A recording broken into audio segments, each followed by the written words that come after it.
fechamento de uma conferência com tanta diversidade, com tanta gente falando, com tanta gente expondo e expondo coisas que estão ali nas entrelinhas, problemas que eu estou vivendo no meu dia a dia. É o meu barro que eu estou amassando, é o barro de Embu das Artes. Não é o barro da academia, da filosofia, não é o barro lá do CNAS que define um tema tão complicado como este, né? Avanços na consolidação dos... Olha o tema, né? Avanços na consolidação do SUAS com a valorização dos trabalhadores e a qualificação da gestão.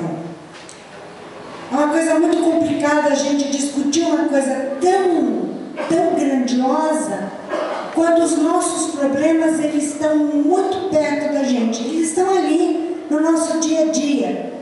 E se eu quiser fazer um resumo das apresentações que vocês fizeram aqui hoje, eu resumiria em dois grandes eixos. Atender a criança e o adolescente e atender ao jovem na profissionalização. É emprego e atendimento e proteção social. Se a gente resumir grosseiramente, bem grosseiramente, não querendo aqui usar o último eixo que foi brilhante, eles levantaram 3 eixos e várias propostas. Amei o último grupo. Assim, né?